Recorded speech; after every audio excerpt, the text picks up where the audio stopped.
The story of Eshu, the youngest of the Orishas, is a tale of transformation, learning, and the complex dance between humility and ambition. He, the irreverent and cunning one, born with laughter on his lips and fire in his feet, was the one who, despite his liveliness, occupied the lowest position among the gods. Being the youngest, Eshu bowed before the others, revering their presence. In celestial gatherings, he was always the last to be greeted, and his words were only heard after all other voices had spoken. Yet Eshu carried a desire within him. He, a spirit of movement, wanted to transcend his position. He longed for seniority, the respect that came with it, and the right to be honored first, before all the others. However, Eshu knew that great destinies are not achieved by mere wishes. Action was necessary, and more than that, wisdom was essential. Thus, Eshu, with his quick steps and restless mind, sought out a Babalawo, one who reads the mysteries of the universe through cowrie shells and the wind. The elder priest, upon hearing Eshu's request, cast the shells onto a white cloth and consulted the secrets of fate. After a long silence, he spoke in a solemn voice. Eshu, what you seek is not impossible, but the path is arduous and requires sacrifice. To achieve your goal, you must perform an Igbo.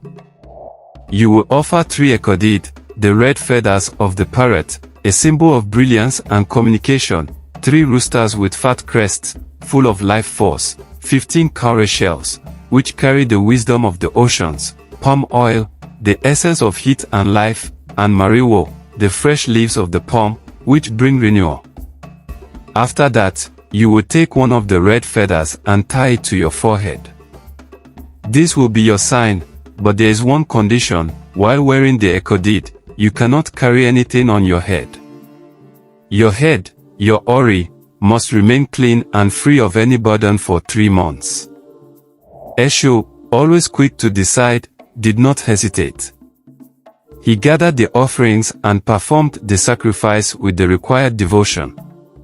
When the ritual was complete, he tied the ekodid to his forehead.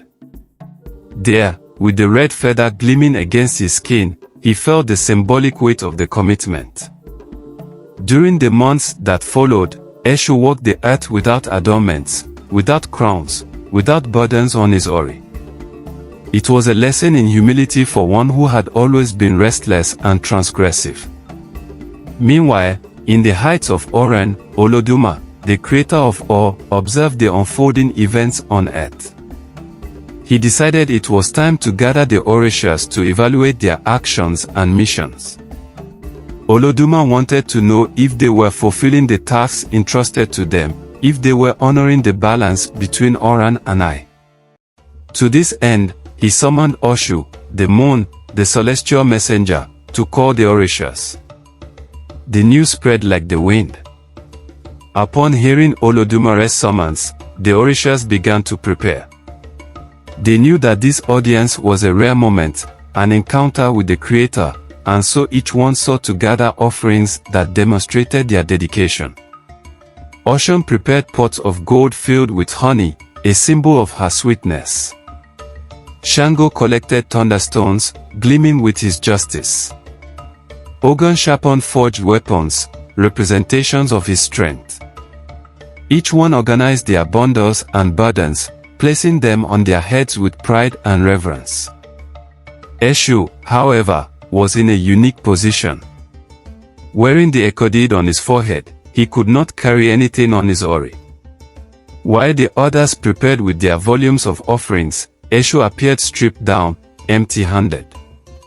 Some Orishas observed him with curiosity and even disdain.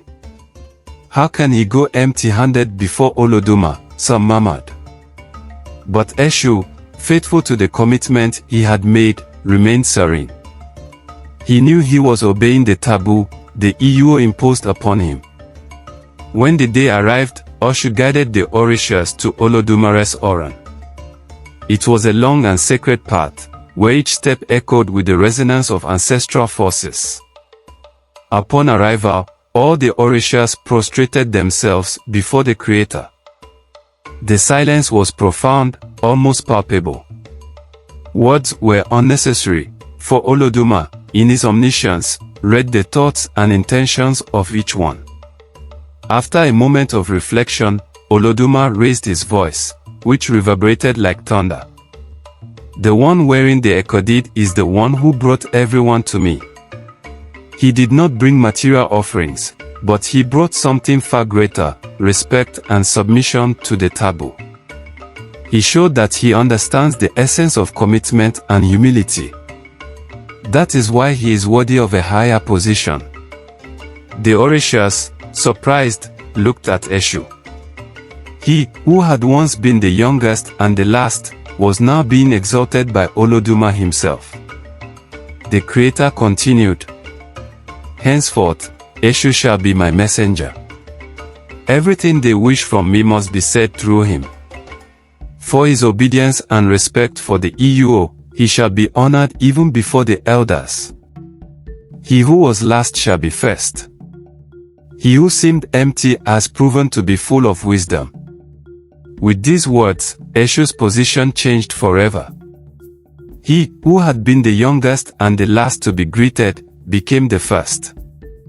His head, once stripped of adornments, was now a symbol of purity and direct connection with the divine.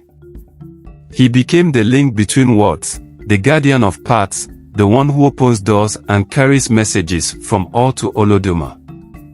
The Orishas, who had once whispered about his apparent lack, now greeted him with respect. Eshu, with his cunning and determination, showed that true strength lies in the wisdom of listening and obeying. He transformed the apparent disadvantage of being the youngest into a symbol of power and leadership. Since then, no ritual is initiated without first greeting Eshu. He is the one who prepares the paths, the first to be remembered, the Dean of the Orishas. His story is an eternal reminder that even those in humble positions, with courage and reverence, can reach the heights of respect and glory.